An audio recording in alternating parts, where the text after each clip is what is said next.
Today, you will find out who is the worst Formula One driver of all time. His rookie season in Formula One was nothing short of spectacularly disastrous, marked by more spins than there are letters in the alphabet, and several dubious antics away from the racetrack.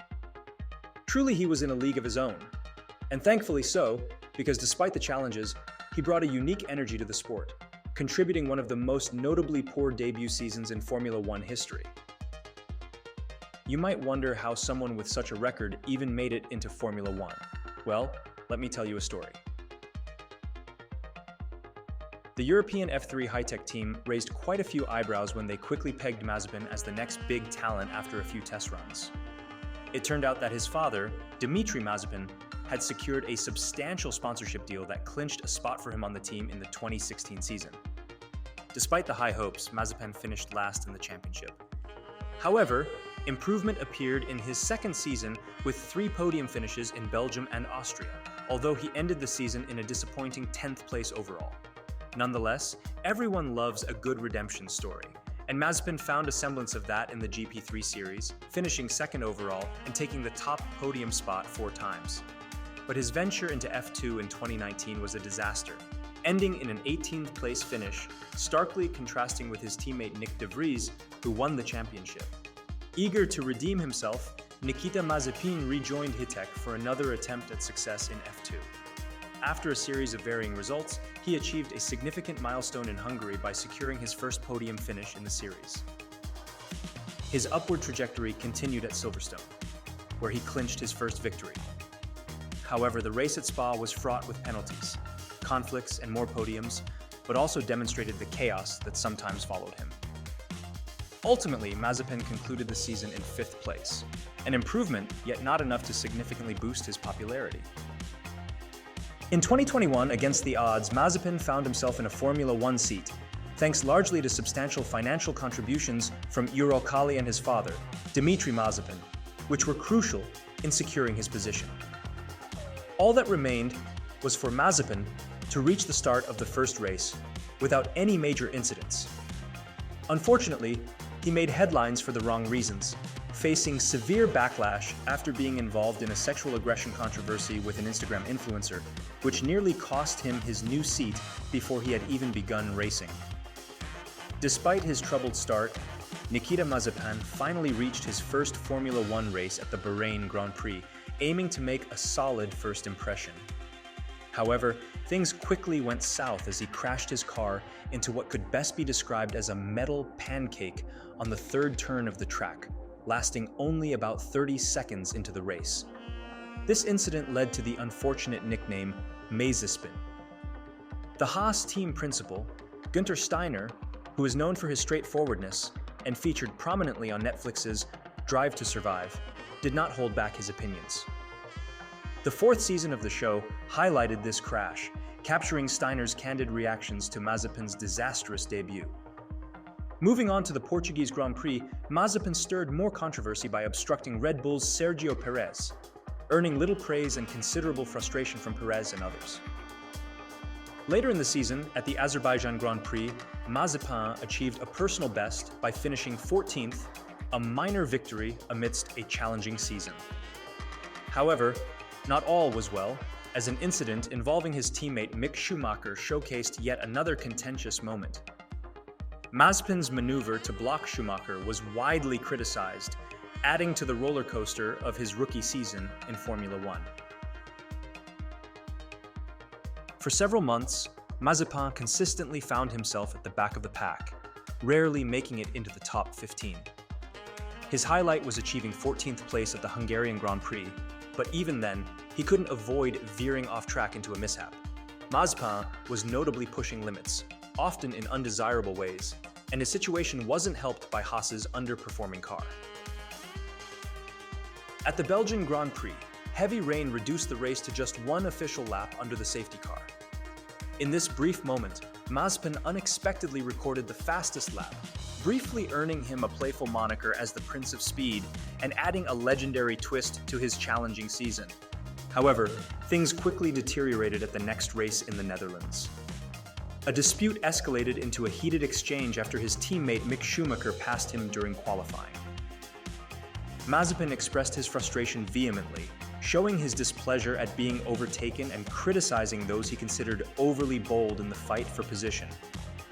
This incident even drew reactions from Schumacher's family, who publicly expressed their disapproval of Mazepin's behavior, leading to questions about his suitability as a Formula One driver. This series of events left many bewildered and questioning Mazepin's conduct and future in the sport. Then came the Monza Grand Prix, where Mazepin seemed to think he was in a bumper car race. He tried a bold move on the inside against Schumacher, causing him to spin, all for the sake of 15th place. His antics earned him a 5-second penalty.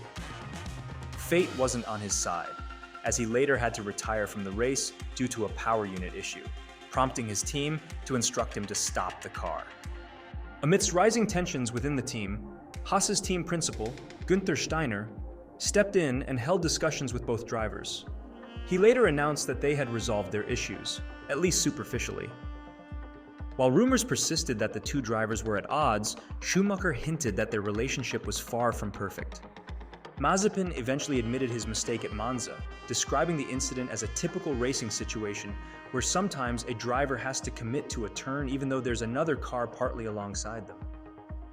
Back in his home country at the Russian Grand Prix, Mazepin was noticeably off the pace, lagging by 8 seconds, a dismal performance unless he had been driving in reverse. During the race, he nearly collided with Yuki Tsunoda, earning a black and white flag for unsportsmanlike conduct. He finished in a distant 18th place, 2 laps behind the leader and a full lap behind nearly everyone else. The Singapore and Japanese Grand Prix were cancelled, depriving us of Mazepin's dazzling performances on the track. He made a comeback at the Turkish Grand Prix, although not in spectacular fashion, finishing 20th and 2 laps behind. In his defense, Mick Schumacher didn't fare much better, finishing just ahead in 19th place. At the subsequent races in the US, Mexico, and Qatar, Mazepin continued to finish last among the cars that completed the race, though he was at least managing to finish. However, he outdid himself at the Sao Paulo Grand Prix, where he finished 17th, outperforming Mick and overshadowing Lewis Hamilton's remarkable victory, hinting at a potential upswing in his performance. It seemed like Mazepin was on the verge of scoring points, but his momentum halted as he did not finish in Jeddah and missed the Abu Dhabi Grand Prix due to COVID, ending his season as inconsistently as it had started. Throughout the year, Mazepin struggled, only finishing ahead of Schumacher 3 times and facing a significant average qualifying gap of over 0.9 of a second, a considerable margin in Formula One. Mid-season, there was a stir when Mazepin suggested his chassis was slightly heavier than Schumacher's. After some investment from his father, a new chassis appeared, though it did little to transform Mazepin into a top competitor. It was somewhat helpful, but essentially it was just a minor fix for a much larger issue with his performance. By the season's end, the statistics were stark.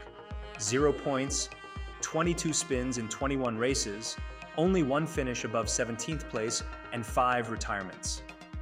Mazepin managed to hit every mark of misfortune, akin to collecting all the infinity stones of missteps. So you might ask, where would 0 points rank you in the championship standings?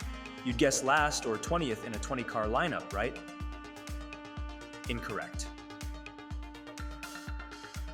Mazepin finished 21st.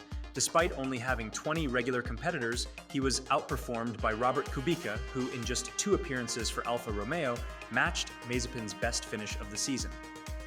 This truly encapsulates Nikita Mazepin's season. And if you thought the embarrassment for Nikita ended with the season, the saga found a rather poetic conclusion yet to be revealed. Gene Haas and F1 team boss Günther Steiner were at the circuit when they received news of Russia's invasion of Ukraine on the morning of February 24th, 2022.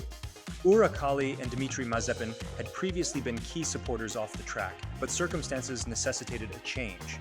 On that day, after testing concluded, Haas made the decision to remove all Urakali branding and elements resembling the Russian flag from their car. By February 25th, Mazepin had driven his last laps, and on March 5th, Haas announced they were parting ways with both the driver and the title sponsor.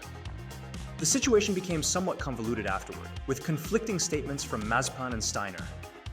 Mazepin claimed that the FIA had permitted him to compete as a neutral athlete, but that the team had terminated his contract regardless. Steiner, however, refuted having made such statements. Eventually, Haas announced they were replacing Mazepin with Kevin Magnussen, a change that significantly benefited the team. This tumultuous period marked one of the most challenging rookie seasons in F1 history, unfortunately for Nikita Mazepin. And as a side note, watching a tutorial on how Max Verstappen is a sim racing genius might have been beneficial for him. Help the channel by liking this video and subscribing.